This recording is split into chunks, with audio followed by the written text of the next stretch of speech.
Mohon izin Bapak Ibu dan hadirin sekalian, kita akan segera memulai untuk kuliah umum pada siang hari ini. Mohon kerjasamanya untuk tetap tertib, tetap tenang selama acara kuliah umum berlangsung.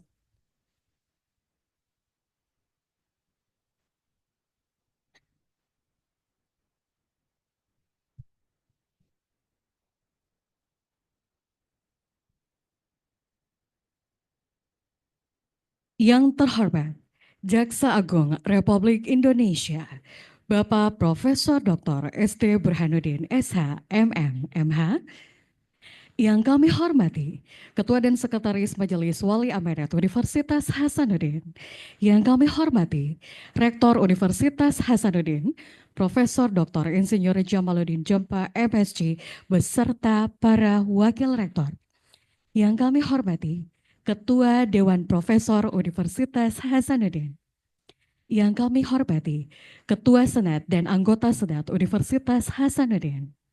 Yang kami hormati, Dekan Fakultas Hukum Universitas Hasanuddin, Profesor Dr. Hamzah Halim, SH, MH, MAP. Yang kami hormati, para dekan dan pimpinan lembaga lingkup Universitas Hasanuddin. Yang kami hormati, para dekan Fakultas Hukum Sekota Makassar. Yang kami hormati, para pejabat lingkup kejaksaan. Yang kami hormati, para wakil dekan lingkup Fakultas Hukum Universitas Hasanuddin. Yang kami hormati para guru besar, para dosen, dan seluruh sivitas akademika Fakultas Hukum Universitas Hasanuddin, dan tentunya para hadirin, serta adik-adik mahasiswa dan mahasiswi yang kami banggakan. Assalamualaikum warahmatullahi wabarakatuh. Selamat siang dan salam sejahtera bagi kita semua. Om Swastiastu, Namo Buddhaya, salam kebajikan. Puji dan syukur kita panjatkan kehadirat Tuhan, karena pada kesempatan ini kita dapat bertemu bersama dalam kegiatan kuliah umum oleh Jaksa Agung Republik Indonesia, Bapak Profesor Dr. S.T. Burhanuddin SH, MM, MH, dengan tema Arah Baru Sistem Pemidanaan Berdasarkan KUHP Nasional dan Pedoman Kejaksaan Agung Nomor 1 Tahun 2025. Hadirin sekalian, kegiatan ini sebagai rangkaian Disnatalis ke-73 Fakultas Hukum Universitas Hasanuddin dengan tema Unggul untuk Indonesia Maju, Sinergi Menuju Indonesia Emas.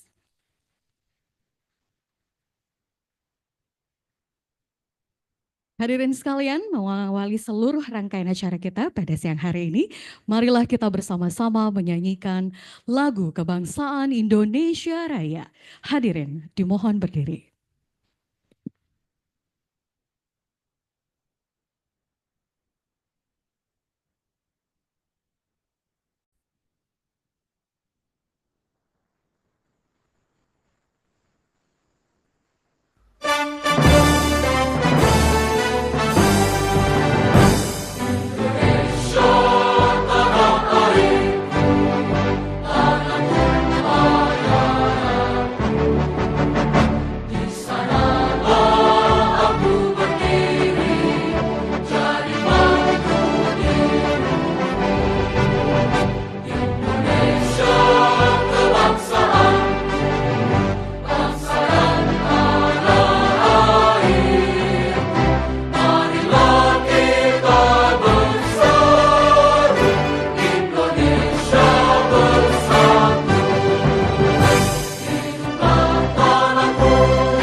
Hadirin dipersilakan duduk kembali.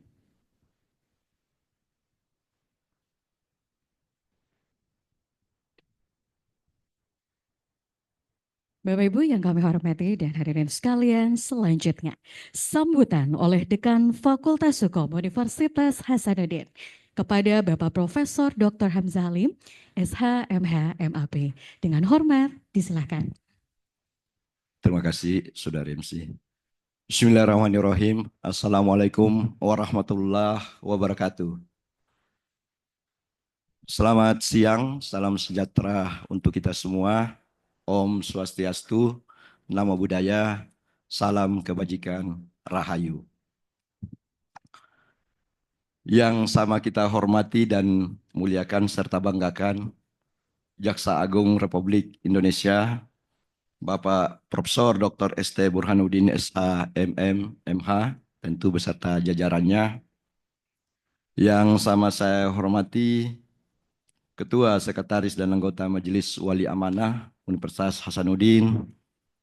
Yang sama saya hormati Rektor dan Wakil Rektor Universitas Hasanuddin. Ketua, Sekretaris, dan anggota Senat Universitas Hasanuddin. Ketua, Sekretaris, dan anggota Dewan Profesor, Sekretaris Universitas, para dekan fakultas sekolah dalam lingkup Universitas Hasanuddin. Begitu juga yang sama saya hormati kepada seluruh dekan Fakultas Hukum Kota Makassar, para guru besar dan dosen dalam lingkup Universitas Hasanuddin, dan tentu saja pada saudara-saudara dan anak-anakku mahasiswa Fakultas Hukum Universitas Hasanuddin yang mengikuti kuliah umum pada hari ini.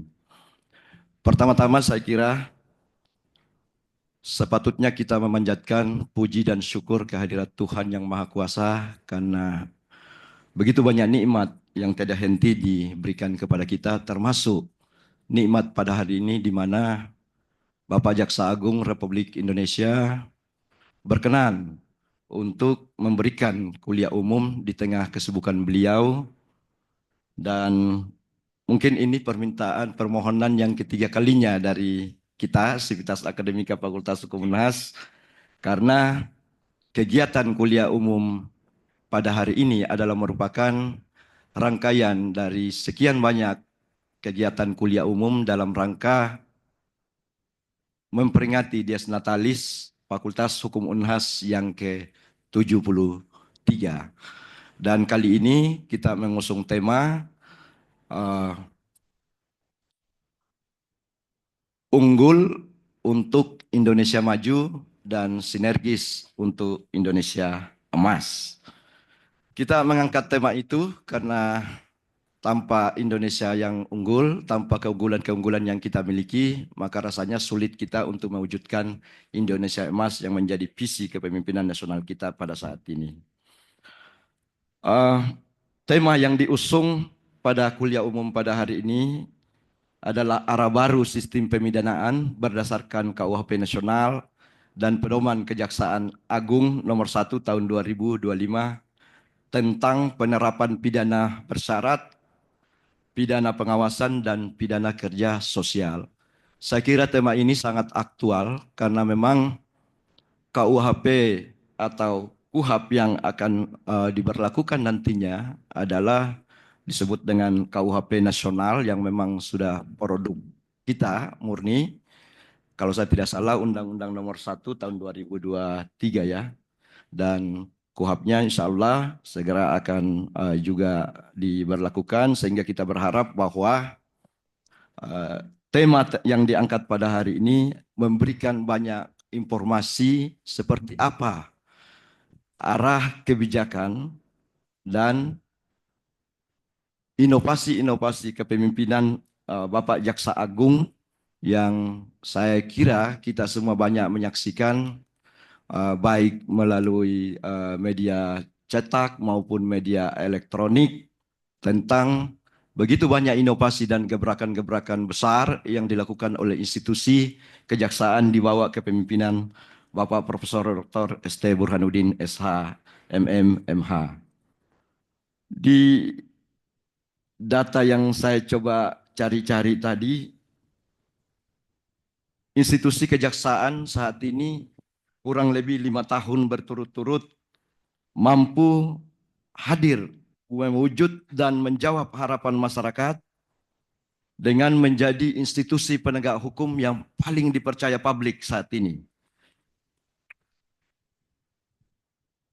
Bahkan pada medio April 2024, salah satu lembaga survei mencatat bahwa kepercayaan publik terhadap kejaksaan sebagai lembaga penegak hukum itu mencapai 75%, bahkan ada yang di atas itu. Sementara institusi Komisi Pemberantasan Korupsi itu ada di angka 62. Belum lagi institusi penegak hukum yang lain.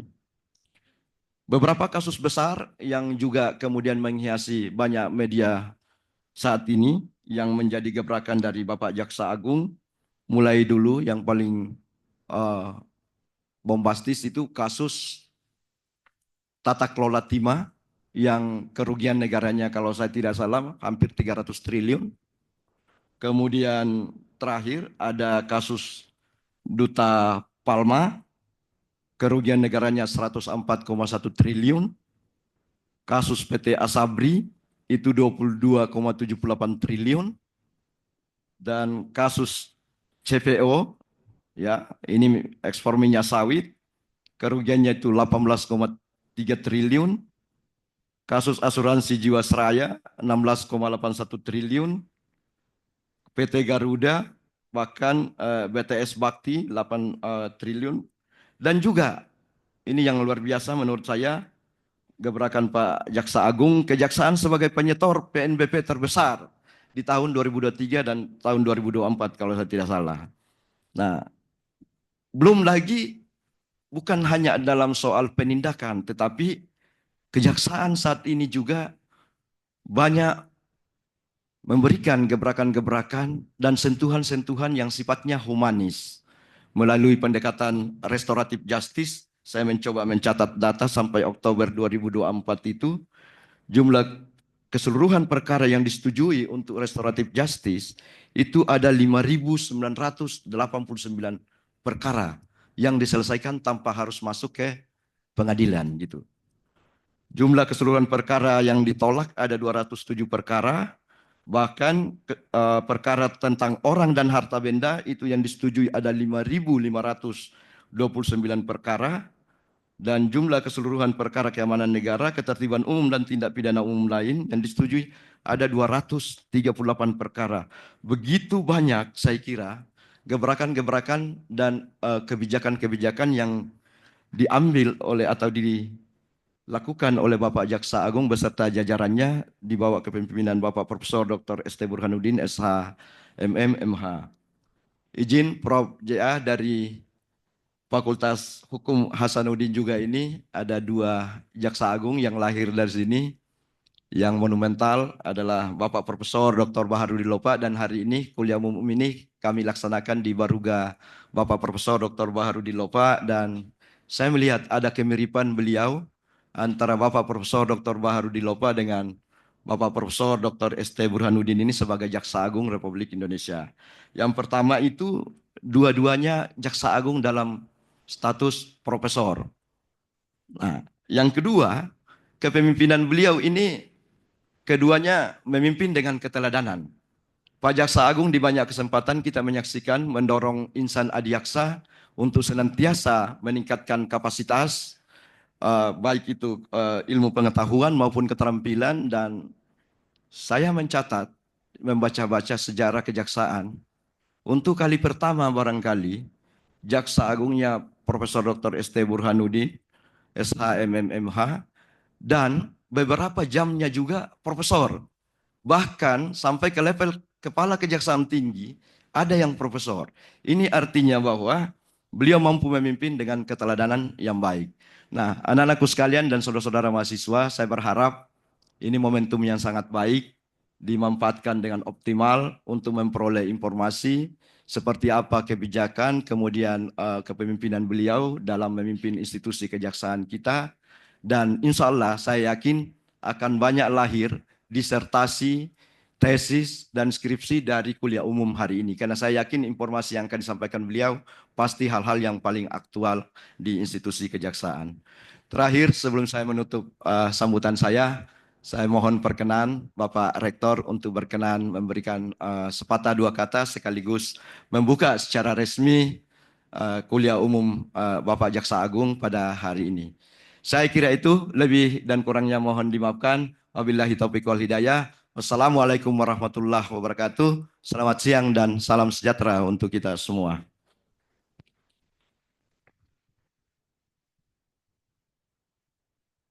Terima kasih atas sambutan oleh Dekan Fakultas Hukum Universitas Hasanuddin.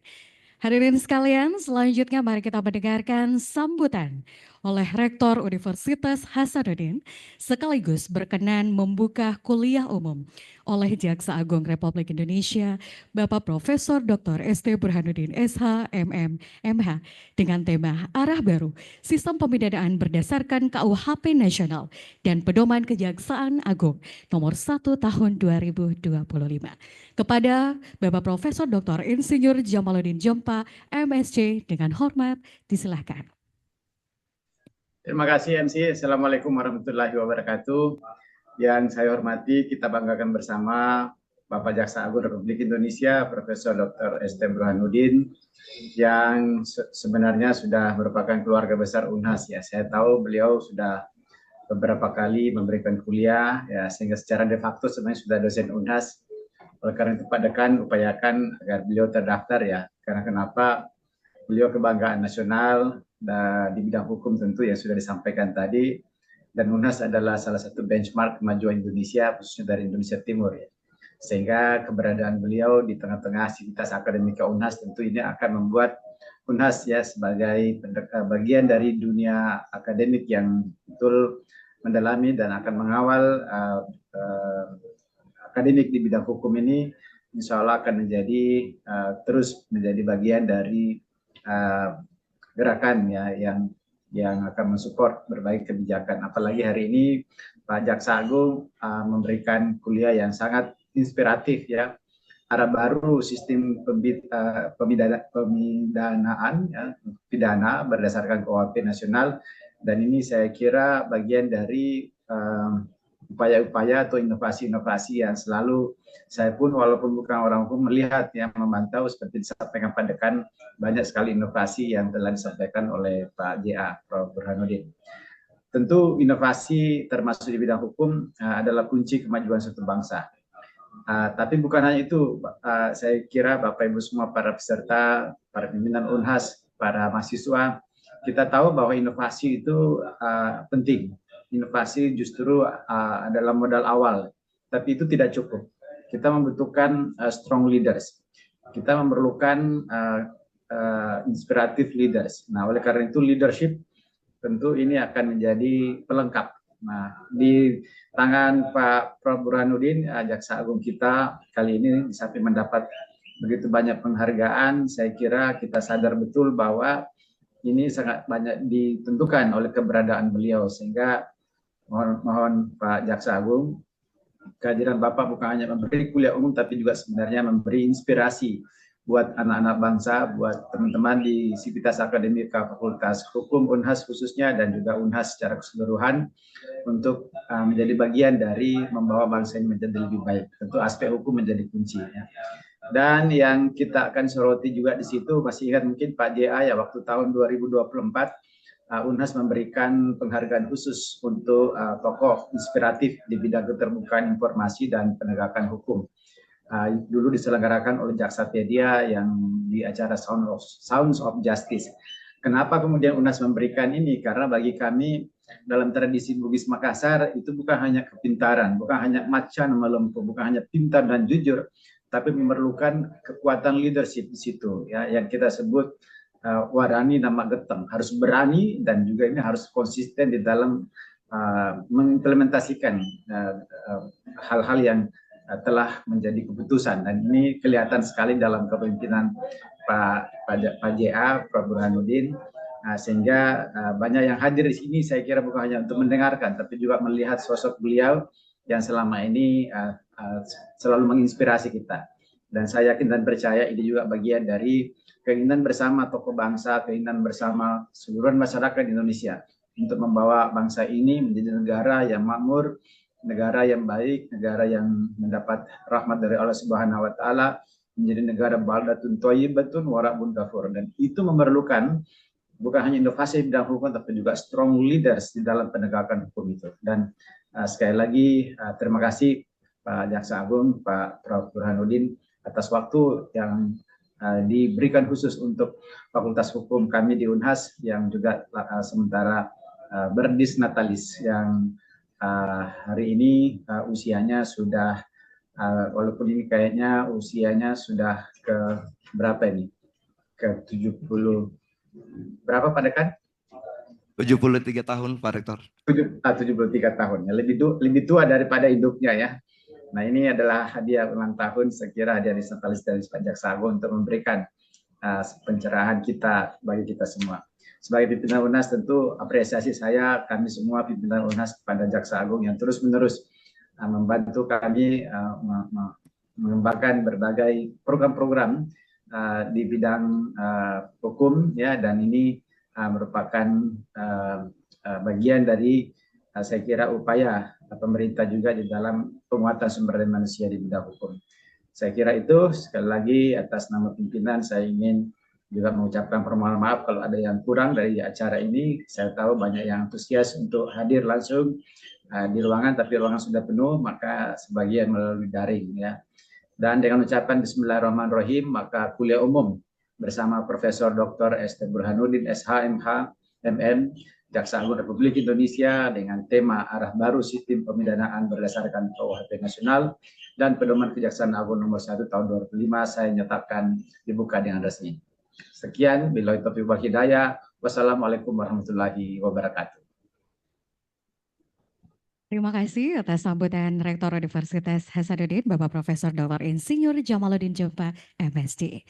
Hadirin sekalian, kita akan segera mendengarkan kuliah umum oleh Jaksa Agung Republik Indonesia, Bapak Profesor Dr. ST Burhanuddin, SH, MM, MH dengan tema Arah Baru Sistem Pemidanaan Berdasarkan KUHP Nasional dan Pedoman Kejaksaan Agung Nomor 1 Tahun 2025. Kuliah umum ini juga akan dipandu oleh moderator, Ketua Pusat Kajian Kejaksaan Fakultas Hukum Universitas Hasanuddin sekaligus akademisi Fakultas Hukum Universitas Hasanuddin. Kepada Bapak Fajrul Rahman Judi, SHMH, dengan hormat disilakan. Bismillahirrahmanirrahim. Assalamualaikum warahmatullahi wabarakatuh. Yang kami hormati Bapak Jaksa Agung Republik Indonesia, Bapak Profesor Dr. ST Burhanuddin SH MM MH, Bapak Jaksa Agung Muda Tindak Pidana Umum, Bapak Ibu Ketua dan anggota Majelis Wali Amanat, Ketua dan anggota Senat Akademik Unhas, Bapak Rektor, Bapak Profesor Dr. Jamaluddin Jompa, dan para Wakil Rektor, saya lihat ada Ibu Wakil Rektor tadi, kemudian Pak Dekan beserta para Wakil Dekan, para jaksa yang hadir secara luring dari seluruh Indonesia. Izin kami melaporkan Pak Jaksa Agung, yang hadir di ruangan ini lebih kurang sekitar 400 orang, full ruangannya. Ada mahasiswa S1, S2, S3, dan juga para dosen, sebagian di sini. Yang ada di depan ini ada Bapak Wakil Dekan 1, Profesor Dr. Maskun SH LLM, ada Ketua Prodi S2 Kenotariatan, Bapak Profesor Dr. Kiai Haji Arfin Hamid SH.MH, kemudian ada Ketua Gugus Penjaminan Mutu Fakultas Dr. Winar Sitorus, dan ada para ketua departemen, sekretaris departemen hadir semua di ruangan ini. Bapak Ibu sekalian, teman-teman peserta mohon disimak. Saya bawa 5 buku terbitan Pusat Kajian Kejaksaan. Nanti ini akan jadi door prize di akhir. Nanti tolong didengarkan apa yang dipaparkan oleh Pak Jaksa Agung. Dicatat, nanti akan ada pertanyaan di sesi akhir. Yang bisa menjawab pertanyaan tepat itu akan mendapatkan buku dari Pusat Kajian Kejaksaan. Kebetulan izin melaporkan Pak Jaksa Agung, Pak Dekan, ini kebetulan baru tiba kemarin sore. Buku terakhir ini adalah rekomendasi kebijakan untuk pembahasan RUU KUHAP dari Pusat Kajian Kejaksaan. Ini atas perintah Pak Dekan. Kami membuat FGD terbatas menghadirkan para pakar baru-baru ini. Kemudian hasilnya adalah buku ini akan kami kirim ke anggota DPR, apakah nanti Pansus atau Komisi 3 atau Panja, Panitia Kerja yang akan membahas. Dan ini akan menjadi, mudah-mudahan ini bisa dijadikan rujukan dalam pembahasan rancangan KUHAP. Nah ini bukunya, Alhamdulillah Pak Dekan baru saja selesai kemarin sore tiba di Makassar, nanti kita akan kirim ke Jakarta. Baik, terima kasih. Tidak perlu berlama-lama karena sudah diantar sama Pak Dekan tadi. Tema diskusi kita atau tema kuliah umum kita pada hari ini adalah arah baru sistem pemidanaan berdasarkan KUHAP Nasional dan Pedoman Kejaksaan Agung nomor 1 tahun 2025. Pedoman ini tentang penerapan pidana bersyarat, pidana pengawasan, dan pidana kerja sosial yang sudah diatur di KUHAP Undang-Undang nomor 1 tahun 2023. Baik, izin Bapak Jaksa Agung, mungkin waktu dan kesempatan kami persilakan untuk menyampaikan materinya. Terima kasih.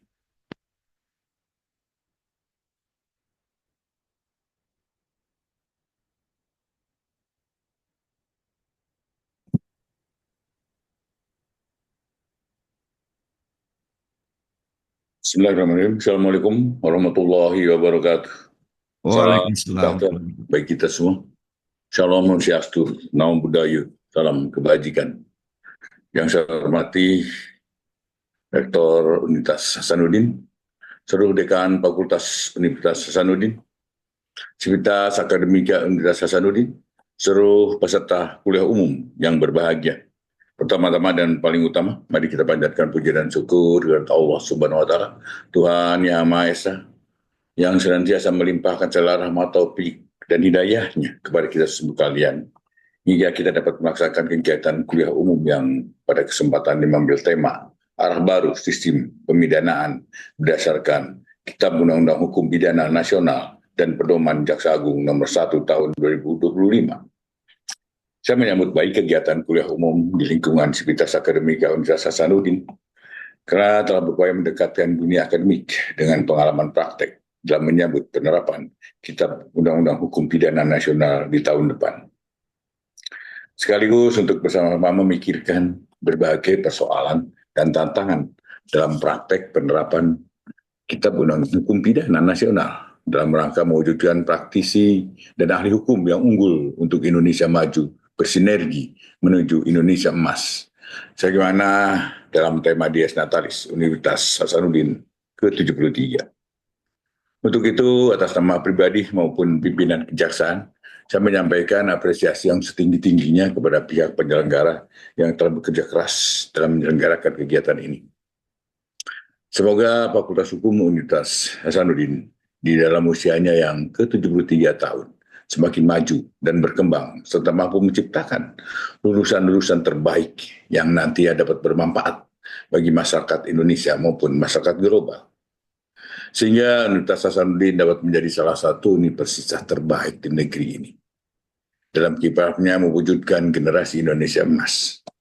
Peserta kuliah umum yang saya banggakan, setelah hampir 80 tahun merdeka, Indonesia akhirnya memiliki Kitab Undang-Undang Hukum Pidana Nasional sendiri yang telah berhasil disusun melalui proses pembahasan yang sangat panjang.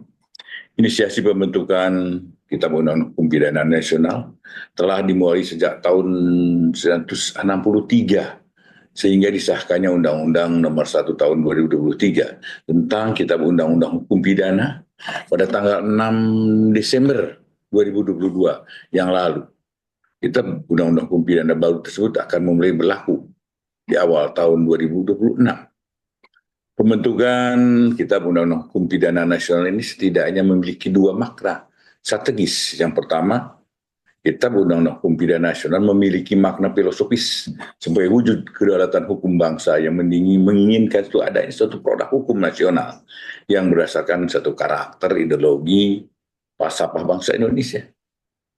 Ini berarti bahwa Kitab Undang-Undang Hukum Pidana Nasional tidak hanya memperbaharui dan menyempurnakan pasal-pasal yang terdapat di dalam Kitab Undang-Undang Hukum Pidana Peninggalan Kolonial atau Witbek-Wanstein, melainkan merupakan satu rancang bangun hukum nasional sebagai simbol dan kebanggaan bangsa yang merdeka dan berdaulat secara politik maupun hukum yang berdasarkan ideologi Pancasila dan konstitusi negara yang tercantum di dalam Undang-Undang Dasar Negara Republik Indonesia tahun 1945. Yang kedua, Kitab Undang Hukum Pidana Nasional memiliki makna sosiologis sebagai wujud pencerminan nilai-nilai yang hidup, tumbuh dan berkembang di dalam masyarakat. Ini berarti bahwa Kitab Undang-Undang Hukum Pidana Nasional tidak saja merupakan upaya untuk mengeliminasi paham dan ideologi kolonial, melainkan juga harus didasarkan pada semangat untuk membentuk hukum nasional yang sesuai dengan jiwa dan kepribadian bangsa. Selain memberikan makna filosofis dan sosiologis, Kitab Hukum Pidana Nasional juga berdampak penting dalam penegakan hukum di Indonesia. Pertama, Kitab Undang-Undang Hukum Pidana Nasional memberikan dasar hukum yang lebih jelas, komprehensif, dan mengatur tindak pidana. Sehingga aparat penegak hukum lebih mudah dan efektif menindak dan menghukum pelaku tindak pidana. Yang kedua, Kitab Undang-Undang Hukum Pidana Nasional juga telah menyesuaikan diri dengan perkembangan zaman dan tantangan yang dihadapi oleh penegak hukum di Indonesia. Seperti tindak pidana yang baru muncul akibat perkembangan teknologi dan informasi, memperkuat hak asasi manusia dan perlindungan terhadap korban kejahatan, serta memperkuat independensi dan profesionalisme aparat penegak hukum agar dalam menjalankan tugas dan fungsinya dapat bekerja secara lebih profesional dan efektif. Sistem pemidanaan di Indonesia mengalami suatu perubahan yang signifikan setelah diundangkannya Undang-Undang Nomor 1 Tahun 2023 tentang Kitab Undang-Undang Hukum Pidana. Perubahan filosofis pada Kitab Undang-Undang Hukum Pidana lama menjadi Kitab Undang-Undang Hukum Pidana Nasional mencerminkan suatu adanya penggeseran paradigma hukum dari hukum kolonial ke hukum nasional. Kitab Undang-Undang Hukum Pidana peninggalan kolonial Belanda berakar pada sistem hukum Belanda yang dibuat untuk kepentingan kolonial dengan filosofi menekan dan mengontrol masyarakat jajahannya, sedangkan Kitab Undang-Undang Hukum Pidana Nasional mengusung filosofi hukum nasional berlandaskan pada Pancasila dan Undang-Undang Dasar 1945 dan nilai-nilai kearifan lokal yang menekankan keadilan sosial dan perlindungan hak asasi manusia. Kitab Undang-Undang Hukum Pidana Nasional dibuat berlandaskan pada nilai-nilai kolektivitas dan kearifan lokal seperti hukum adat atau hukum yang hidup dan berkembang di dalam masyarakat Indonesia. Yang hal ini dapat dilihat pada pasal 2 Undang-Undang Nomor 1 Tahun 2023 tentang Kitab Undang-Undang Hukum Pidana yang menjelaskan bahwa dapat berlakunya pidana menurut hukum adat selama sesuai dengan nilai-nilai Pancasila dan Undang-Undang Dasar 1945, hak asasi manusia dan ajas umum yang diakui oleh masyarakat. Tentu hal ini berbeda dengan hukum pidana yang diturunkan oleh Belanda yang lebih berorientasi pada sifat individualisme, yakni hanya melihat pada hubungan antara negara dan pelaku kejahatan tanpa mempertimbangkan nilai-nilai komunal. Tidak hanya itu, adat dan budaya Belanda sangat berbeda dengan Indonesia, sehingga membuat Kitab Undang-Undang Hukum Pidana turunan Belanda tidak mencerminkan jati diri bangsa Indonesia yang memiliki keberagaman budaya. Saudara kuliah umum yang saya banggakan, salah satu perbedaan yang mendasar antara Kitab Undang-Undang Hukum Pidana peninggalan kolonial dan Kitab Undang-Undang Hukum Pidana Nasional adalah pendekatan pemidanaan yang mendasari. Kitab Undang-Undang Hukum Pidana peninggalan kolonial mengadut ajas pembalasan atau keadilan retributif, di mana hukuman lebih berfokus pada pemberian penderitaan kepada pelaku tanpa mempertimbangkan pemulihan korban dan keseimbangan sosial. Sedangkan Kitab Undang-Undang Hukum Pidana Nasional mengadopsi paradigma baru yang mencakup keadilan restoratif dan rehabilitatif, yang menekankan pada perbaikan perilaku dan rehabilitasi pelaku kejahatan. Pendekatan modern ini tidak hanya bertujuan untuk mengubah perilaku pelaku kejahatan, namun juga memperhatikan kebutuhan korban dalam mendukung pemulihan mereka. Penerapan prinsip keadilan restoratif dalam Kitab Undang-Undang Hukum Pidana Nasional mendorong suatu penyelesaian perkara di luar pengadilan untuk kasus-kasus tertentu dan menjadikan pidana penjara sebagai ultimum remedium. Hukuman berupa pidana penjara sudah bukan solusi yang efektif untuk memberikan efek jera bagi pelaku tindak pidana. Pidana penjara yang terlalu sering dijadikan sanksi utama menjadi salah satu penyebab terjadinya kelebihan kapasitas pada lembaga pemasyarakatan di Indonesia. Kita Undang-Undang Hukum Pidana Nasional ini mencoba mengatasi permasalahan ini dengan beberapa pendekatan yang lebih fleksibel dalam pemidanaan. Kita Undang-Undang Hukum Pidana Peninggalan Kolonial juga menerapkan sistem pemidanaan yang rigid dengan hukuman utama berupa pidana penjara dan denda tanpa banyak alternatif. Sedangkan kita Undang-Undang Hukum Pidana Nasional memberikan fleksibilitas dalam pemidanaan dengan beberapa jenis pidana baru yang lebih beragam sesuai dengan perkembangan zaman, yakni pidana kerja sosial dan pidana pengawasan. Saudara kuliah umum yang saya banggakan, di dalam ilmu hukum pidana sendiri berkembang beberapa teori mengenai tujuan pemidanaan, yakni teori absolut atau retributif, teori relatif utilitarian, dan teori penggabungan menurut teori absolut retributif. Pembalasan adalah legitimasi pemidanaan. Pemidanaan diberikan karena pelaku melakukan suatu perbuatan pidana hingga harus menerima sanksi karena kesalahannya. Jadi teori absolut berorientasi pada pembahasan teori relatif, mencari dasar pemidanaan dari penegak hukum, ketertiban masyarakat, dan tujuan pidana untuk mencegah suatu kejahatan. Pidana dimaksudkan untuk mengubah tingkah laku pelaku dan orang lain yang berpotensi melakukan tindak pidana. Sedangkan teori gabungan merupakan suatu kombinasi antara pembalasan dan ketertiban masyarakat di dalam menjatuhkan pidana kepada pelaku. Teori ini mengajarkan bahwa penjatuhan pidana bertujuan untuk menjaga ketertiban masyarakat dan memperbaiki diri para pelaku tindak pidana.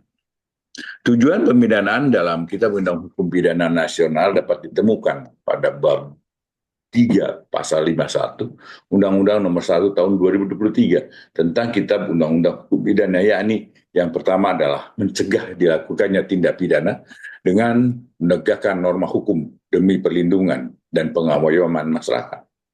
Kedua, memasyarakatkan terpidana dengan mengadakan pembinaan dan pembimbingan agar menjadi orang yang baik dan berguna. Yang ketiga adalah menyelesaikan konflik yang ditimbulkan akibat tindak pidana pemulihan, keseimbangan, serta mendatangkan rasa aman dan damai dalam masyarakat. Dan keempatnya adalah menumbuhkan rasa penyesalan dan membebaskan rasa bersalah pada terpidana. Berdasarkan rumusan pasal tersebut secara jelas tujuan pemidanaan dalam Kitab Undang-Undang Hukum Pidana Nasional telah mengalami penyempurnaan dari tujuan pemidanaan yang terdahulu. Tujuan pemidanaan sekarang ini lebih menekankan pada upaya pencegahan dan rehabilitasi, penyelesaian konflik, pemulihan, dan keseimbangan. Dan tentunya menciptakan rasa aman dan ketentraman serta memberikan penyesalan dari pelaku tindak pidana. Selain itu adanya perubahan paradigma terkait tujuan pemidanaan dalam sistem pemidanaan nasional. Di dalam Kitab Undang-Undang Hukum Pidana Nasional juga terdapat perkembangan progresif yang lebih baik terkait dengan sanksi pidana dan atau tindakan yang atur lebih spesifik. Sanksi pidana dan atau tindakan yang termuat di dalam Kitab Undang-Undang Hukum Pidana dibedakan berdasarkan masing-masing subjek hukum yang meliputi pelaku anak, orang dewasa, orang dengan disabilitas, dan intelektual, hingga pelaku korporasi. Selain itu, sistem pemidanaan sekarang memperjelas penerapan double track system, yaitu menerapkan sanksi pidana dan tindakan secara kebersamaan. Mulainya Kitab Undang-Undang Hukum Pidana Peninggalan Kolonial dipandang sebagai wujud kodifikasi dan unifikasi. Namun di dalam perkembangannya KUHP, Kitab Undang-Undang Hukum Pidana Peninggalan Kolonial dirasa sudah tidak sesuai dengan nilai-nilai sosiofilosofi, sosiopolitik, dan sosiokultural yang hidup dan berkembang di dalam masyarakat. Dasar filosofi Kitab Undang-Undang Hukum Peninggalan Kolonial, Belanda berorientasi pada sistem hukum kolonial yang tidak sepenuhnya mencerminkan nilai-nilai budaya dan hukum pidana nasional yang seharusnya mengacu pada nilai-nilai keadilan sosial, kemanusiaan, dan keseimbangan hak kewajiban warga negara. Pada kuliah umum yang saya banggakan, diundangkannya Undang-Undang Nomor 1 Tahun 2023 tentang Kitab Undang-Undang Hukum Pidana yang selanjutnya disebut Undang-Undang KUHP yang berlaku mulai tanggal 2 Januari 2026. Hadir dengan suatu karakter yang lebih manusiawi, karena baik pengaturan maupun penerapannya perlu memperhatikan prinsip keseimbangan. Salah satunya maksud saya adalah keseimbangan antara faktor objektif atau perbuatan dan faktor subjektif atau sikap batin. Dengan dianutnya prinsip keseimbangan, maka penanganan perkara dalam proses peradilan tidak hanya memusatkan pada perbuatan atau tindak pidana yang terjadi, tetapi juga terdapat aspek individual pelaku tindak pidana, ya ini terkait pertanggungjawaban pidana atau kesalahan dan penjatuhan sanksi, serta pengaruh tindak pidana terhadap korban dan penanganannya. Perubahan paradigma terkait pidana dan pemidanaan serta implementasinya di dalam penegakan hukum merupakan suatu konsekuensi dari diaturnya tujuan pemidanaan. Syarat pemidanaan dan pengembangan alternatif pemidanaan di dalam Kitab Undang Hukum Pidana lama. Sistem pemidanaan sangat terbatas pada pidana penjara, kurungan, dan denda. Di dalam praktek ini belum sepenuhnya mencerminkan kepemidanaan yang dibutuhkan oleh masyarakat yang tidak hanya bersifat represif tetapi juga dapat memberikan suatu efek jerah dan memperbaiki pelaku kejahatan agar dapat kembali ke masyarakat sebagai individu yang lebih baik. Dengan disahkannya Kitab Undang Hukum Pidana baru, kita mengenal beberapa bentuk pidana alternatif yang lebih adaptif terhadap kebutuhan di masyarakat, yakni pertama, pidana bersyarat.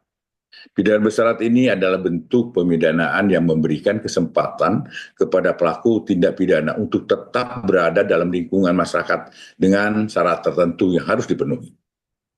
Tujuan utama dari pembinaan bersyarat adalah memberikan kesempatan bagi pelaku untuk memperbaiki diri tanpa harus menjalani pidana di lembaga pemasyarakatan.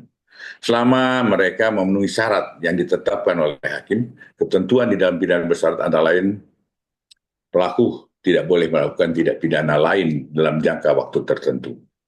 Pelaku dapat dikenakan kewajiban khusus seperti mengikuti program rehabilitasi, bekerja di tempat tertentu, atau melaksanakan perintah yang diberikan oleh pengadilan.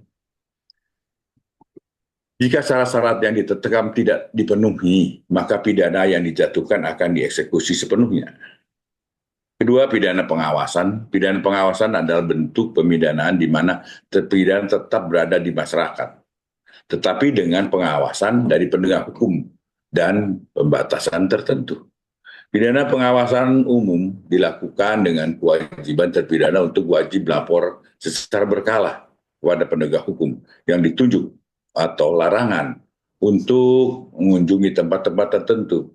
Pidana pengawasan bertujuan untuk mencegah terpidana melakukan tindak pidana baru, sekaligus memberikan ruang bagi mereka untuk memperbaiki diri di dalam pengawasan yang ketat. Ketiga, pidana kerja sosial. Pidana kerja sosial merupakan suatu bentuk pemidanaan yang memberikan suatu kewajiban pada terpidana untuk melakukan pekerjaan sosial sebagai bentuk pertanggungjawab atas perbuatannya. Pidana ini bertujuan untuk memberikan suatu manfaat bagi masyarakat sekaligus membantu pelaku memahami dampak dari perbuatannya. Lamanya pidana kerja sosial paling singkat 8 jam dan paling lama 240 jam. Pidana kerja sosial dapat dilakukan di rumah sakit, rumah panti asuhan, panti lansia, sekolah, atau lembaga sosial lainnya, dengan sebanyak mungkin disesuaikan dengan profesi terpidana. Pidana kerja sosial tidak hanya membantu menekankan angka kejahatan yang berulang, tetapi juga memberikan kesempatan bagi pelaku untuk memberikan kontribusi positif kepada masyarakat. Tidak hanya menjalani hukuman dalam sistem pemasyarakatan yang tertutup. Dengan adanya ketiga pidana ini, KUHP atau Kitab Undang-Undang Hukum Pidana baru berupaya memberikan suatu pendekatan pemidanaan yang lebih progresif dan manusiawi. Tidak semua pelaku kejahatan harus menjalani hukuman penjara, terutama jika mereka masih memiliki kemungkinan untuk diperbaiki melalui pembinaan di luar sistem pemasyarakatan. Pendekatan ini bertujuan untuk menjaga keseimbangan antara kepentingan negara, masyarakat, individu yang bersangkutan.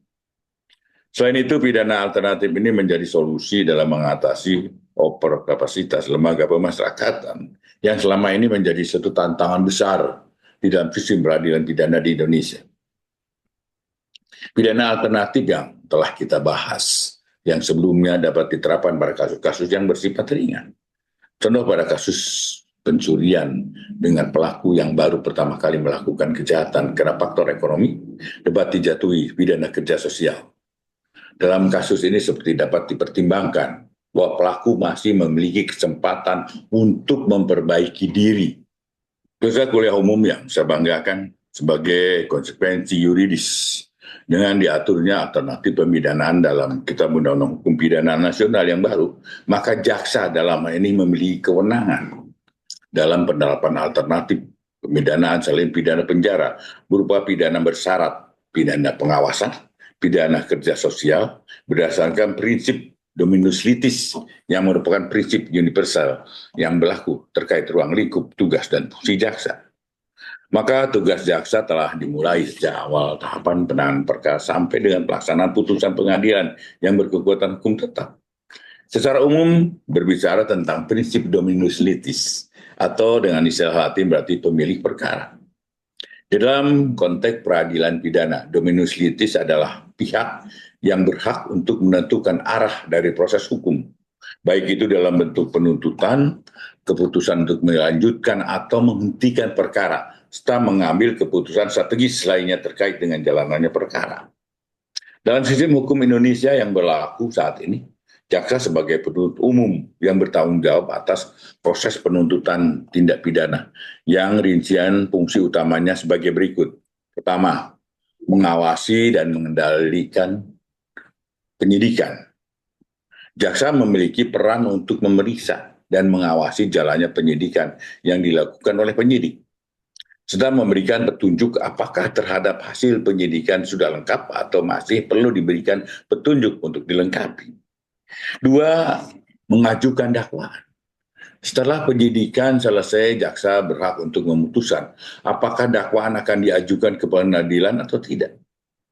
Jaksa juga memiliki kewenangan untuk memilih dakwaan yang akan digunakan berdasarkan bukti yang ada. Yang ketiga adalah menuntut di pengadilan. Jaksa mempresentasikan dakwaan di persidangan dan bertanggung jawab untuk membuktikan kesalahan terdakwa. Yang keempat adalah menuntut hukuman. Jaksa berperan dalam mengajukan tuntutan hukuman yang sesuai dengan jenis tindak pidana yang dilakukan oleh terdakwa.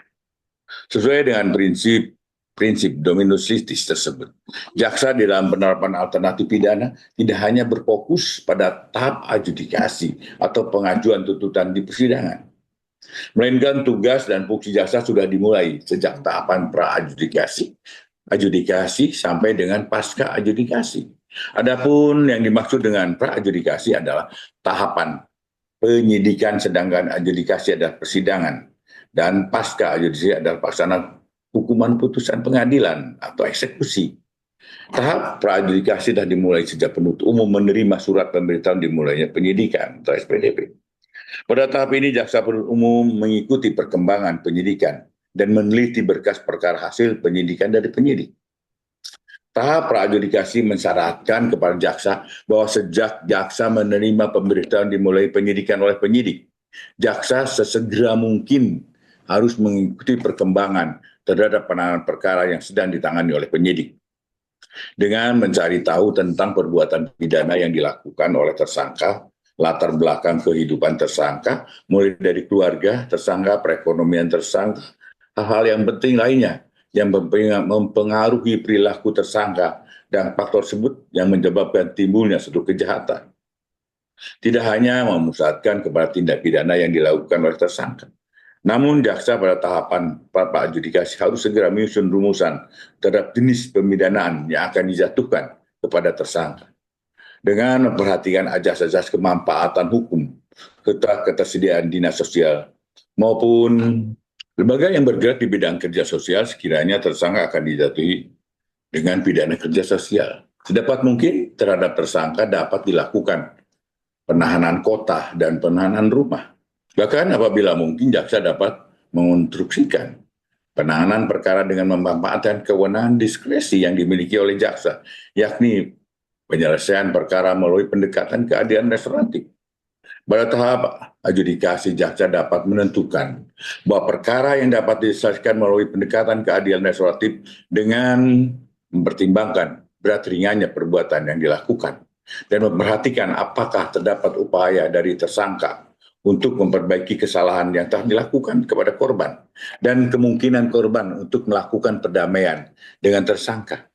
Namun apabila dari hasil telahan baik kepada tersangka dan terhadap perkara tersebut, jaksa memutuskan agar perkara tersebut diajukan ke tahap penuntutan, maka jaksa selaku penuntut umum dapat merumuskan tuntutan bahwa pidana bersyarat, pidana percobaan, pidana kerja sosial dapat diubah dengan menjalani pidana penjara atau pidana kurungan apabila terdakwa selama menjalani masa pembinaan melanggar syarat-syarat yang harus dipenuhi di dalam tuntutan penuntut umum. Pedoman Jaksa Agung nomor 1 tahun 2025 tentang penerapan pidana bersyarat, pidana pengawasan, dan pidana kerja sosial ini secara eksplisit menuntut jaksa untuk mengedepankan proporsionalitas dalam melakukan penanganan terhadap perkara yang berfokus kepada kemanfaatan hukum. Penuntut umum diharuskan mengajukan tuntutan alternatif pidana berupa pidana bersyarat, pidana pengawasan, maupun pidana kerja sosial sesuai dengan pertimbangan dan syarat bagaimana tertuang di dalam Pedoman Jaksa Agung nomor 1 tahun 2025. Penuntutan dilakukan berdasarkan hasil pemeriksaan dan fakta hukum di persidangan.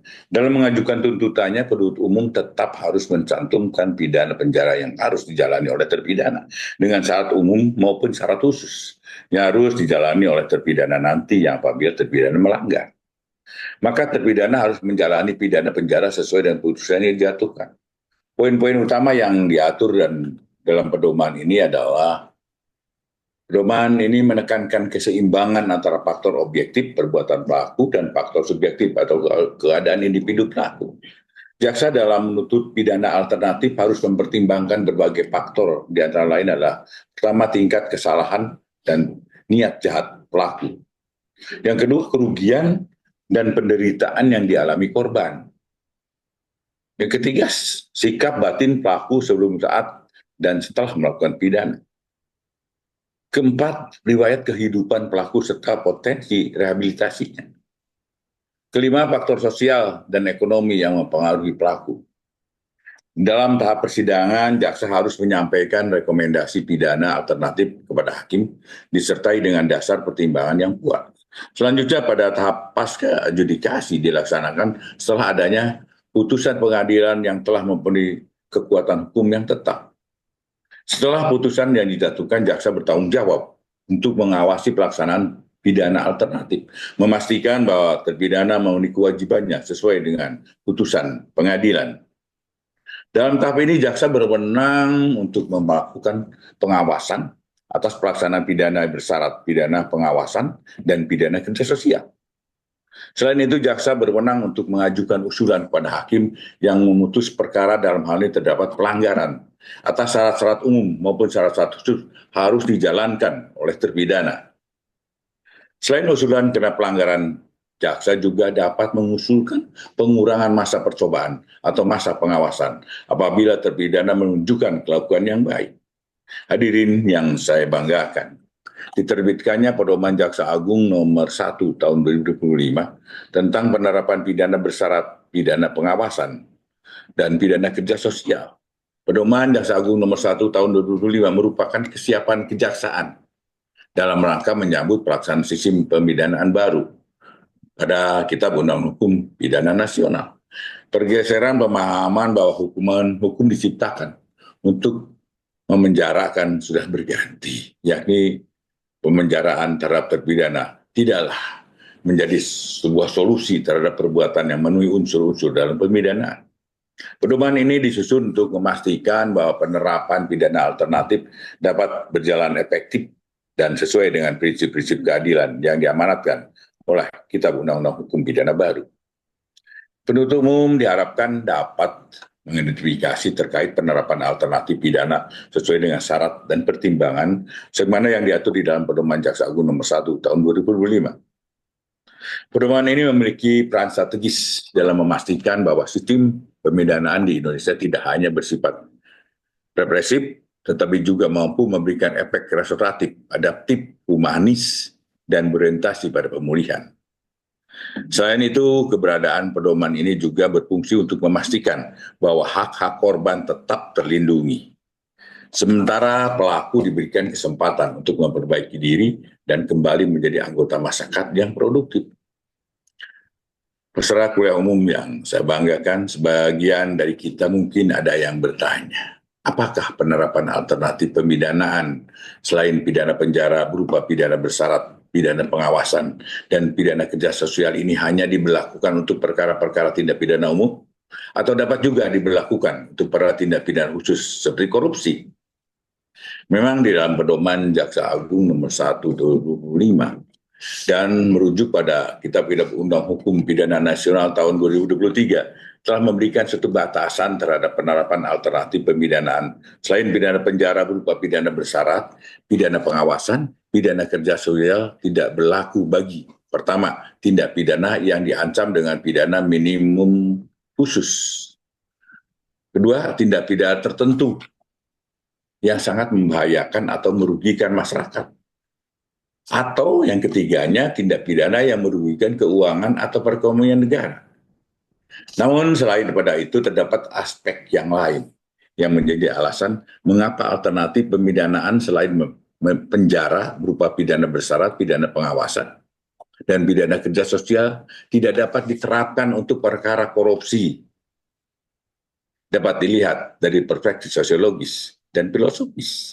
Dari perspektif sosiologis, tindak pidana korupsi tidak dapat dikenakan alternatif pemidanaan karena beberapa alasan yang fundamental, yaitu dampak sosial yang luas. Korupsi menciptakan ketimpangan sosial yang ekstrim. Dana yang seharusnya digunakan untuk kesejahteraan masyarakat malah diselewengkan. Sehingga program-program sosial tidak berjalan sebagaimana mestinya. Hal ini mengakibatkan kepercayaan publik terhadap pemerintah dan sistem hukum menurun drastis. Efek domino sistem sosial. Korupsi secara sistemik menyebabkan disfungsi institusi publik yang kemudian mengakibatkan ketidakadilan sosial. Ketika pelaku korupsi tidak dihukum secara tegas, ini menciptakan presiden yang berbahaya yang dapat menormalisasi korupsi dalam masyarakat. Kemudian mengganggu kohesi sosial, merusak nilai-nilai sosial seperti integritas, kejujuran, dan keadilan yang menjadi perekat masyarakat. Pemberian alternatif pemidanaan dapat dipersepsikan sebagai bentuk diskriminasi dalam penegakan hukum. Sedangkan aspek filosofis, terdapat adanya pemandangan yang menolak terhadap dijatuhkannya alternatif pemidanaan dalam perkara tindak pidana korupsi, yaitu sebagai berikut. Prinsip keadilan retributif. Keadilan menuntut adanya pembalasan yang setimpal dengan kejahatan yang dilakukan. Mengingat korupsi merampas kesejahteraan banyak orang, maka pemidanaannya harus tegas, merupakan bentuk keadilan yang proporsional. Prinsip egalitarian, pemidana yang tegas terhadap koruptor menciptakan efek jerah yang lebih besar, sehingga memberikan manfaat yang lebih besar bagi masyarakat luas daripada manfaat yang diperoleh dari alternatif pemidanaan. Imperatif kategoris kantians. Secara prinsip deontologis, korupsi melanggar prinsip-prinsip universal tentang kewajiban moral terhadap publik. Pemidanaan yang tegas menegaskan bahwa korupsi adalah tindakan yang secara intrinsik salah. Selain dari perspektif sosiologis maupun filosofis tersebut, kejahatan tindak pidana korupsi merupakan kejahatan serius, yang mana dari sifat sistemiknya seringkali kejahatan korupsi dilakukan secara terorganisir dan melibatkan jaringan yang kompleks, sehingga memerlukan tingkat pembuktian yang lebih sulit dari perkara tindak pidana biasa. Lebih jauh lagi, tindak pidana korupsi yang mengakibatkan kerugian keuangan negara dan perekonomian negara, menghambat investasi dan mengganggu ekonomi yang pada gilirannya berdampak pada kerugian negara. Oleh karena itu, dari perspektif sosiologis dan filosofis, setelah dikaitkan dengan sifatnya yang sistemik dan dampaknya terhadap keuangan negara, terhadap perekonomian negara, maka penerapan alternatif pemidanaan selain penjara berupa pidana bersyarat, pidana pengawasan, dan pidana kerja sosial tidak akan sebanding atau tidak proporsional dengan berat tingkatnya kejahatan dan tidak mencerminkan keadilan sosial yang substantif. Peraturan umum yang saya banggakan, kurang dari setahun lagi, Indonesia akan resmi memberlakukan Kitab Undang-Undang Hukum Pidana Nasional yang telah disahkan oleh Undang-Undang Nomor 1 Tahun 2023. Implementasi Kitab Undang-Undang Hukum Pidana Nasional di Indonesia memiliki tantangan dan prospek yang cukup signifikan. Reformasi hukum pidana sejatinya tidak hanya soal perumusan ulang pasal-pasal, tetapi juga memperbaharui nilai-nilai dasar yang menopang sistem hukum nasional. Di balik perubahan besar Kitab Undang Hukum ini, terdapat satu aspek yang menarik perhatian banyak pihak, yaitu penerapan konsep hukum yang hidup dan berkembang di dalam masyarakat atau living law.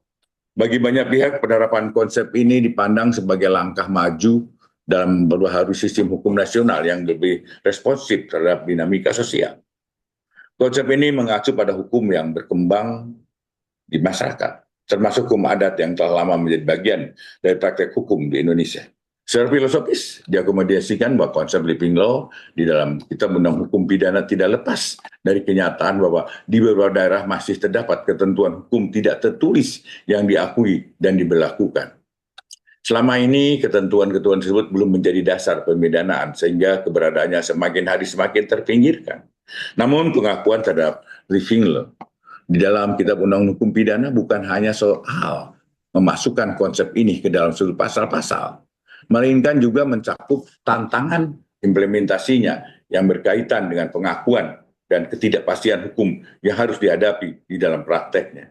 Dari sisi normatif, pasal 2 ayat 1 Kitab Undang-Undang Hukum Pidana pada dasarnya menyebutkan bahwa hukum yang hidup di dalam masyarakat dapat menjadi dasar hukum pidana, selama tidak bertentangan dengan prinsip hukum nasional dan hak asasi manusia.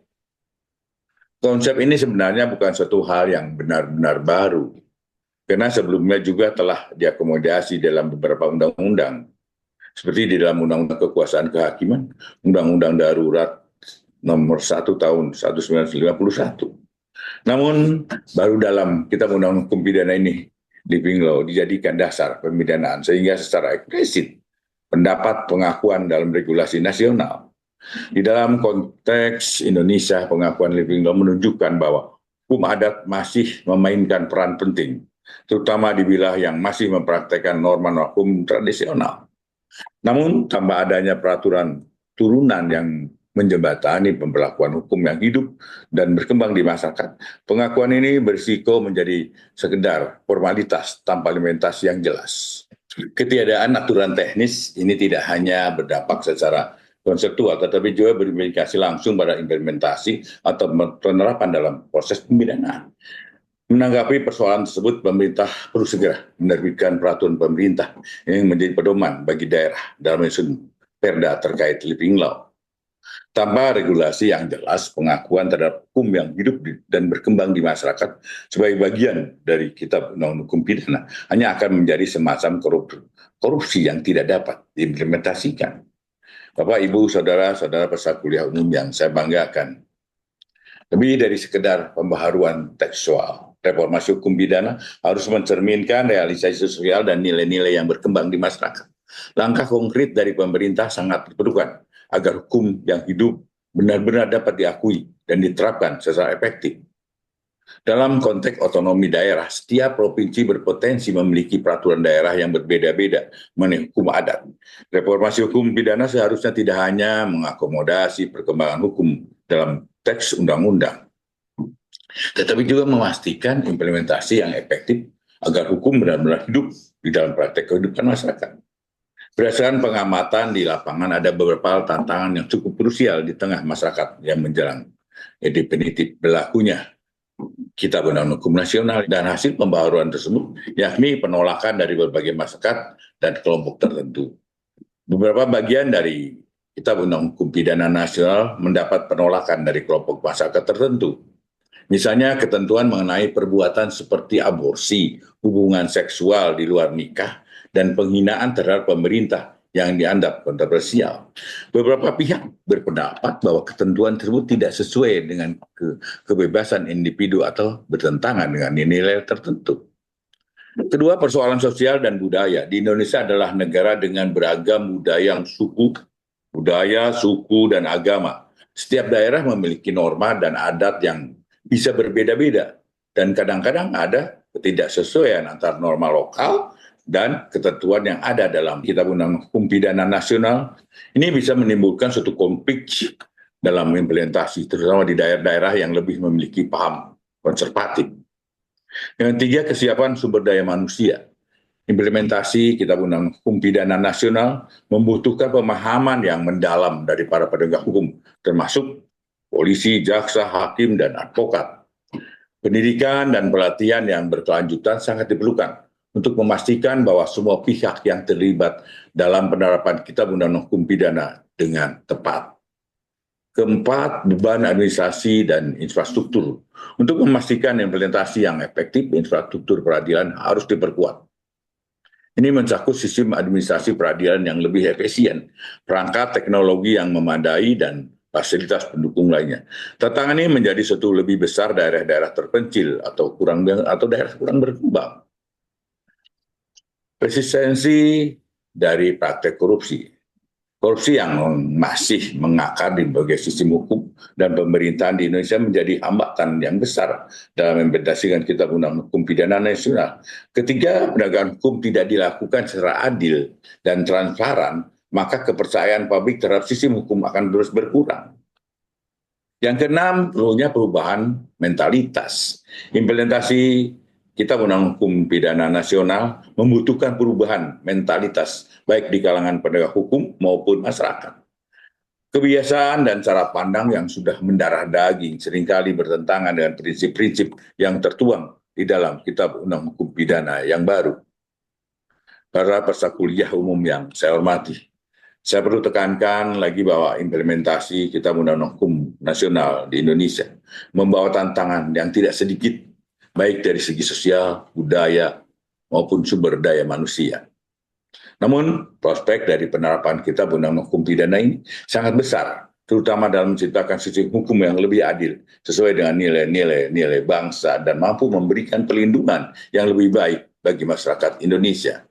Kunci utama dari keberhasilan implementasi adalah adanya komitmen yang kuat dari seluruh elemen negara, termasuk pemerintah, penegak hukum, serta masyarakat yang luas. Dan yang lebih penting dari semua itu, tantangan terbesar dalam memberikan Kitab Undang Hukum Pidana baru ini, yakni memastikan aparat penegak hukum memiliki pemahaman yang komprehensif terhadap Kitab Undang-Undang Hukum Pidana baru, terutama pentingnya menghindari kesalahan implementasi di lapangan yang mengakibatkan kurang pemahaman struktur Kitab Undang-Undang Hukum Nasional yang lebih sistematis dan variasi hukum yang ditawarkan berbeda dengan Kitab Undang-Undang Hukum Pidana lama yang lebih cenderung berseragam, membutuhkan pelatihan dan pemahaman yang mendalam dari aparat. Selain pemahaman, integritas aparat penegak hukum juga menjadi sorotan penting. Kalau integritasnya rendah, maka hukum bisa dibeli.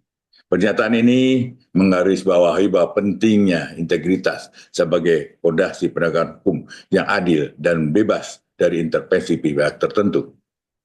Ini menjadi pekerjaan rumah bersama bagi seluruh lembaga penegak hukum di Indonesia.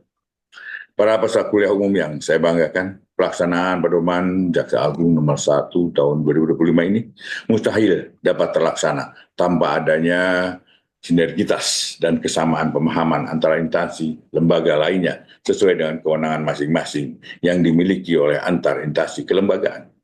Sehingga pelaksanaan terhadap pedoman Jaksa Agung nomor 1 tahun 2025 ini perlu melibatkan kesepahaman dari berbagai pemangku jabatan yang memiliki kesamaan persepsi bahwa paradigma terhadap pemidanaan saat ini telah bergeser.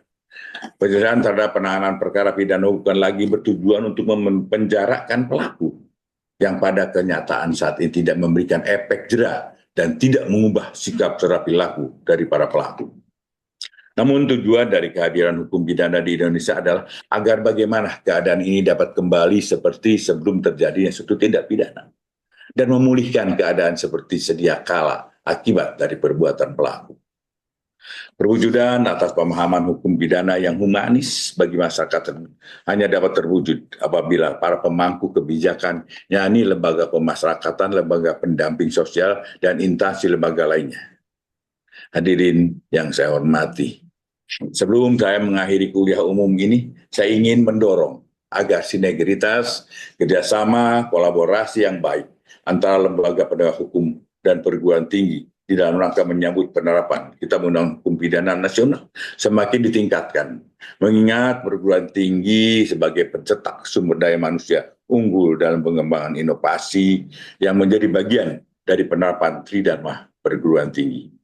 Banyaknya masalah hukum memerlukan riset-riset yang hasilnya diperlukan bagi lembaga penegak hukum untuk mengambil suatu keputusan. Peningkatan kapasitas penegak hukum yang juga perlu dilakukan melalui continuing legal education maupun in-house training untuk memperbaiki bidang yang dibutuhkan oleh masing-masing institusi penegakan hukum.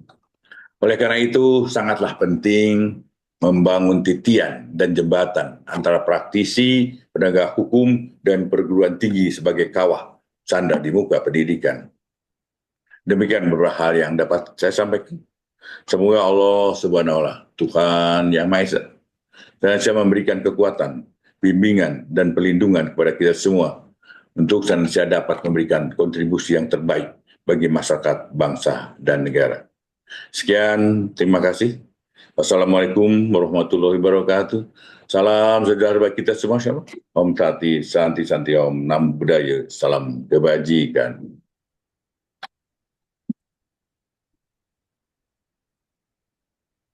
Terima kasih kepada Bapak Jaksa Agung Republik Indonesia, Bapak Profesor Dr. ST Burhanuddin SH MMMH, atas kuliah umumnya. Beberapa catatan yang tadi mungkin teman-teman peserta mencatat karena nanti akan ada kuis dari ada 5 buku, jadi ada 5 orang di depan, nanti masing-masing akan memberikan pertanyaan, kemudian bukunya langsung diserahkan. Terkait dengan isi materi kuliah yang disampaikan oleh Bapak Jaksa Agung tadi, jangan dulu beranjak kalau mau dapat bukunya, ya. Kita tunggu dulu. Baik, Bapak Ibu sekalian, saya kasih saja langsung bukunya. Kita ucapkan terima kasih kepada Bapak Jaksa Agung atas materi yang disampaikan. Kepada Bapak Ibu Jaksa dan peserta yang hadir secara daring, para dekan juga se-Kota Makassar yang diundang oleh Dekan Fakultas Hukum yang hadir secara daring. Terima kasih atas waktu dan kesediaannya mendengarkan kuliah umum dari Bapak Jaksa Agung tentang peran KUHP Nasional dan juga Pedoman Kejaksaan Republik Indonesia nomor 1 tahun 2025. Nah, sebelum beranjak mungkin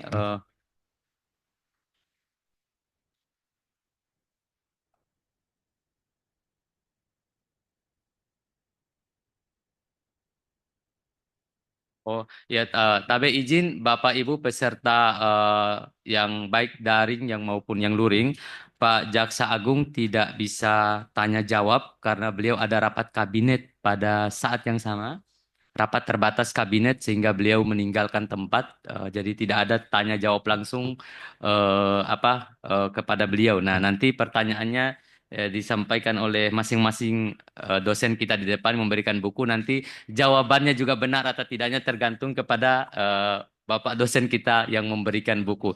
Jadi Tabe, Prof, bukunya saya langsung kasihkan.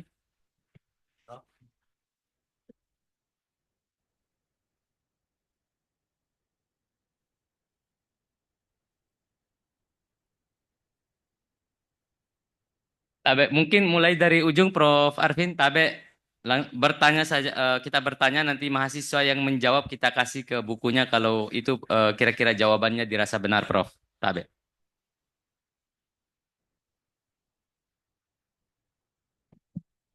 Iya, seputar itu tadi, Prof. Ya, baik. Ini dapat hadiah ini. Ya, terima kasih Pak Jaksa Agung telah memberikan materi yang sangat dahsyat karena ini terkait dengan hukum baru yang akan diterapkan kurang lebih setahun ke depan, yaitu KUH Pidana Indonesia. Ya, baik. Pertanyaan saya, lontaran saya lah gitu. Kalau ada yang bisa jawab, dapat buku. Iya. Kira-kira apa orientasi pemidanaan di Indonesia? Ya, itu pertanyaan. Siapa? Saya yang, oh saya. Saya ulangi ya. Apa yang menjadi orientasi pemidanaan di Indonesia?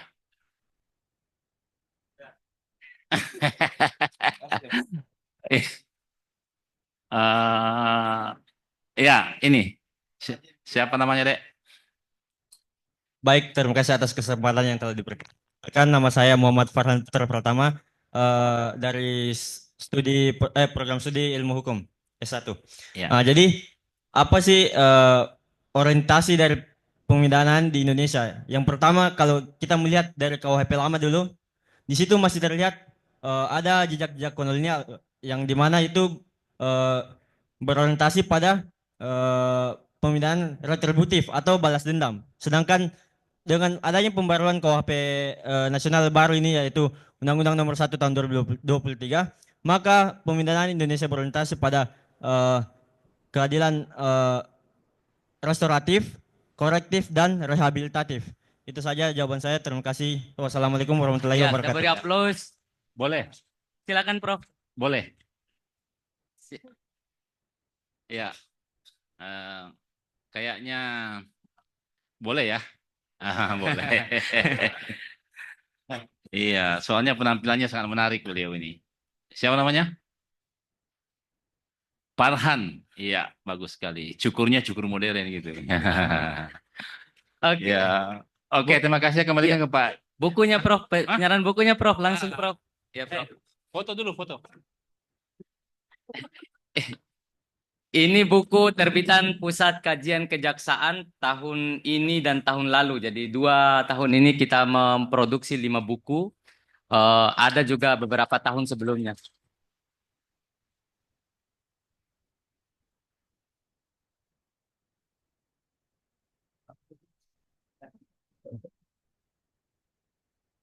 Oke, selanjutnya dari Pak Dr. Winer Sitorus, SHLM.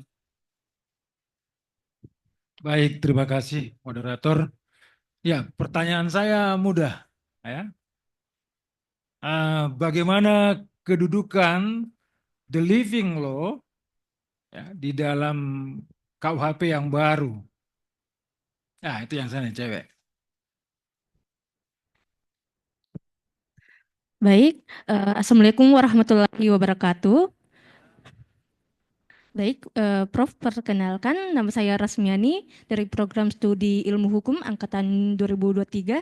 Jadi untuk jawabannya sendiri itu menurut saya bagaimana perang living law dalam KUHP yang baru adalah seperti yang telah dijelaskan sebelumnya, di mana KUHP yang sudah kita pakai sejak tahun 1945 itu didasarkan pada hukum warisan dari kolonial Belanda. Nah, dengan hadirnya KUHP yang baru ini, yaitu berorientasi pada living law, masyarakat hukum adat itu dapat terjamin hak-haknya dalam lingkup hukum nasional, Prof. Itu saja, Prof. Konkretnya bagaimana? Oh.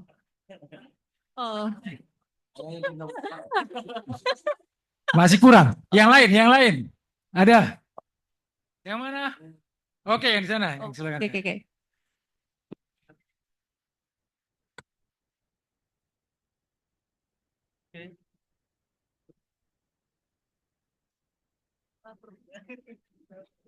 Baik, Assalamualaikum warahmatullahi wabarakatuh. Perkenalkan, nama saya Fadilus Risa Putra dari Prodi Ilmu Hukum angkatan 23. Izin Prof, untuk living law sendiri itu dibahas di dalam KUHP dalam hal secara tidak eksplisit, yakni di pasal 2 yang menjelaskan bahwa diakuinya mengenai hukum adat ataupun living law. Jadi pada dasarnya ketika hakim di dalam persidangan dapat memutuskan di luar dari peraturan perundangan, yakni living law.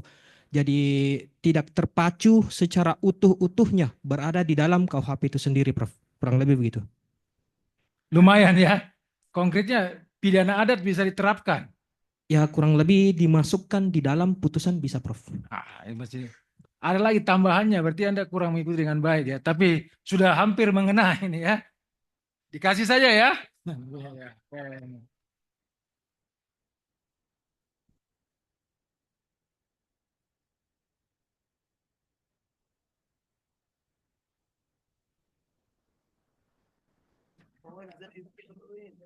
Yang itu buku hasil risetnya Pusat Kajian Kejaksaan. Kalau yang riset tentang RG, data primernya ada di sini. Kalau mau dapat data-data primer yang angka-angka, data itu ada di sini buku yang restoratif justice. Terima kasih. Langsung Prof. Tabe. Siap-siap. Saya pertanyaannya paling sederhana. Dan kalau tidak tahu ini berarti sama artinya tidak ikut kuliah umum tadi. Ya kan? Pedoman Kejaksaan Agung nomor 1 tahun 2025 itu mengatur tentang apa? Ini yang rajin. Pokoknya kalau mau dapat buku selalu di depan kalau kuliah umum. Silakan. Baik, sebelumnya terima kasih atas kesempatan yang telah diberikan. Perkenalkan, nama saya Gabriela Lambert dari Prodi Ilmu Hukum di semester 4. Jadi Pedoman Kejaksaan Agung nomor 1 tahun 2025 membahas tentang pedoman pidana bersyarat, pedoman pidana... Boleh dibaca catatan, Prof? Kalau tidak salah yang terakhir itu ada bersyarat dan yang terakhir itu tentang pidana pekerjaan sosial, kalau tidak salah. Itu yang saya tahu, Prof. Kalau itu yang tahu berarti masih kurang satu. Berarti tidak benar. Saya ganti pertanyaannya karena kau pasti sudah lihat contekan.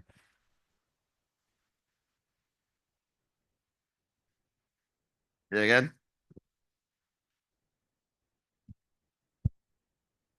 Ada yang bisa menyebut 3 kasus besar yang sudah ditangani Kejaksaan Agung dengan jumlah kerugian negara terbesar. 3 besar. Saya sebut tadi di sambutan.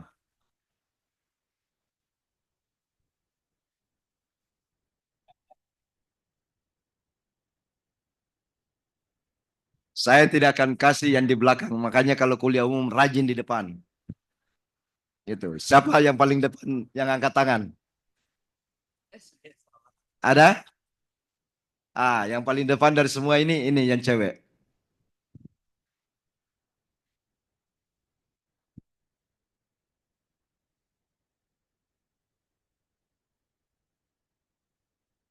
Assalamualaikum warahmatullahi wabarakatuh.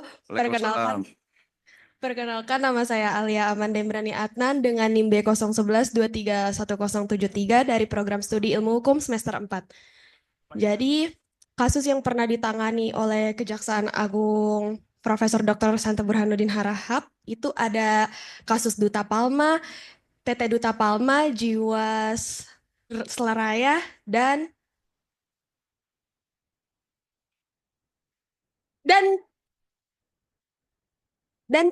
PT Timah. Apa? Timah. Iya, PT Timah TBK. Timah TBK ya.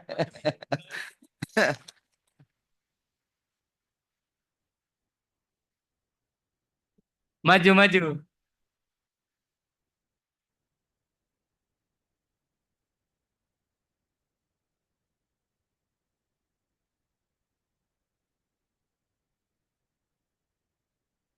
Ya.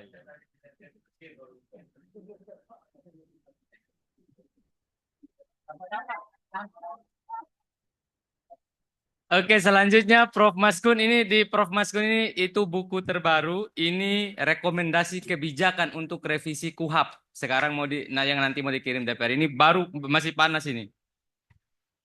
Iya, karena ini baru hot seat tentunya bukunya. Pertanyaannya harus mudah, ya nggak boleh susah. Oke. Pertanyaannya sederhana sekali. Kapan KUHP nasional berlaku efektif?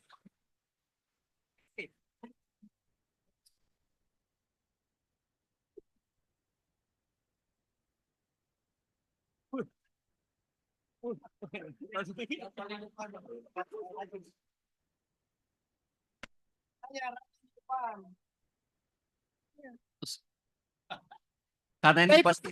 Ya, silakan. Terima kasih banyak atas waktu dan kesempatan yang telah diberikan dan telah menunjuk saya atas semua teman-teman yang sudah mengunjuk tangan. Oke, teman-teman semua, pertanyaan yang sangat sederhana. KUHP nasional nomor 1 tahun 2026 ini akan berlaku pada tanggal 2 Januari tahun 2026, Prof. Terima kasih dan sekian dan terima kasih.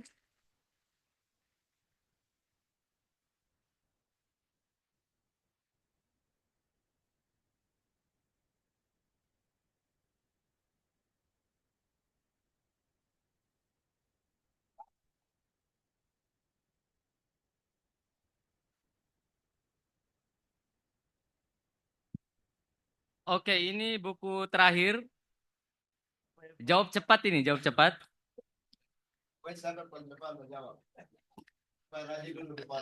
Jawab cepat. Sebutkan tanggal lahirnya Jaksa Agung. Oh, enggak, saya ubah. Karena tanggal lahirnya Pak Dekan.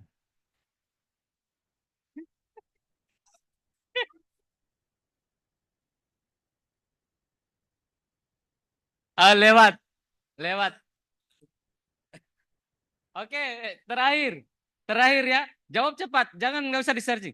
Jabatan terakhirnya Pak Winer. Pak Dr. Winer. Oh, sudah dia. Sudah. Sudah.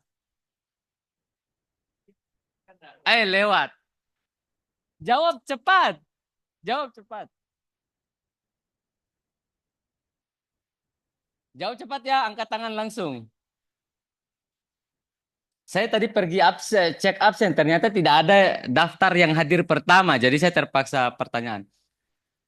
Tanggal lahirnya Prof. Arvin.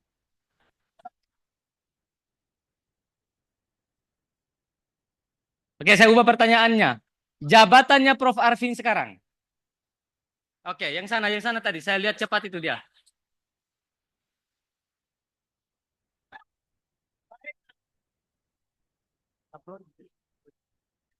Baik, jabatan Pak Winer itu Kaprodi.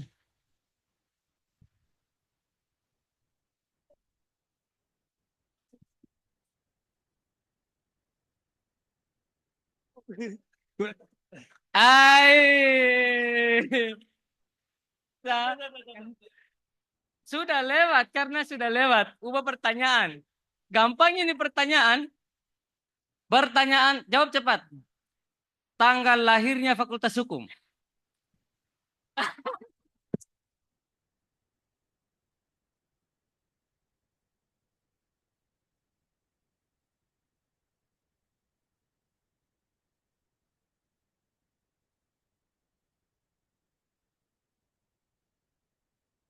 Salah, angkat tangan baru saya tunjuk. Jangan langsung ini. Oke. Jawab cepat ini, jawab cepat. Usia Fakultas Hukum sekarang. Yang itu. Itu.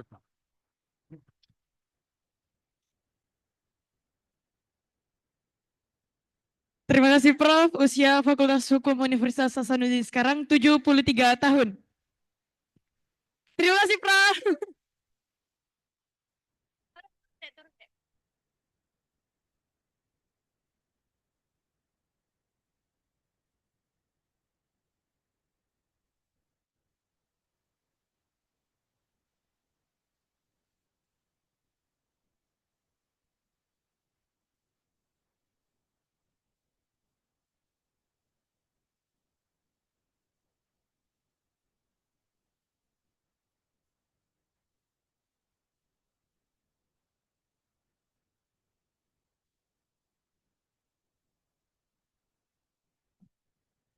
Baik, adik-adik sekalian, Bapak Ibu yang masih ada di Zoom mungkin, Pak Dekan, Bapak Ibu sekalian, terima kasih atas kesediaannya bertahan sampai sore ini.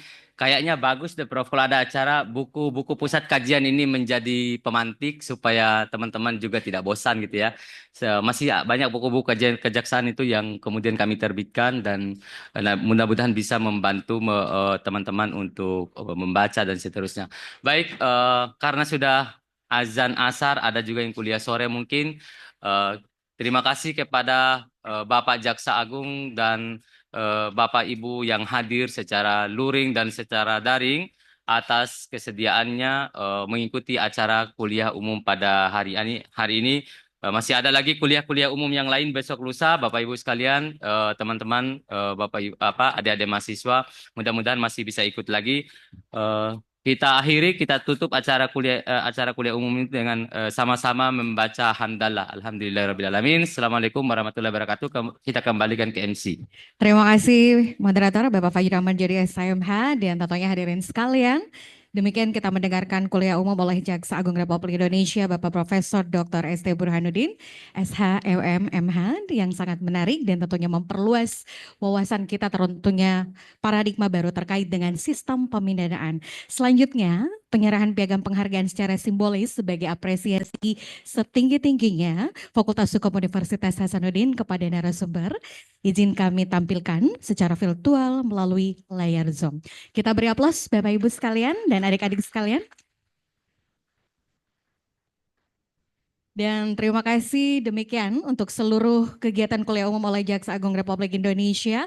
Terima kasih kepada seluruh hadirin yang turut hadir baik secara daring maupun juga secara luring. Dan tentunya untuk e-sertifikat setelah tampil di layar virtual bisa hadirin sekalian akses ya, terutama untuk adik-adik mahasiswa. Baik, sekali lagi terima kasih untuk kegiatan kuliah umum kita yang tentunya sebagai rangkaian Disnatalis ke-73 Fakultas Hukum Universitas Hasanuddin dengan tema Unggul untuk Indonesia Maju, Sinergi Menuju Indonesia Emas. Kita beri aplaus sekali lagi untuk hadirin sekalian. Kami kita akhiri. Terima kasih untuk seluruh pimpinan. Mohon izin kami akhiri. Wassalamualaikum warahmatullahi wabarakatuh. Selamat sore dan sampai jumpa. Mohon izin untuk berfoto bersama, mengundang dengan hormat dekan, para wakil dekan dan seluruh jajaran pimpinan Fakultas Hukum.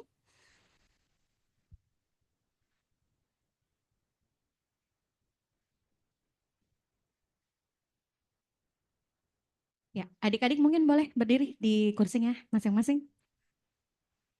Ya, teman-teman mahasiswa boleh berdiri di tempatnya. Lebih baik jika merapat ke tengah. Ayo, berdiri dulu. Nanti lanjut isi formnya.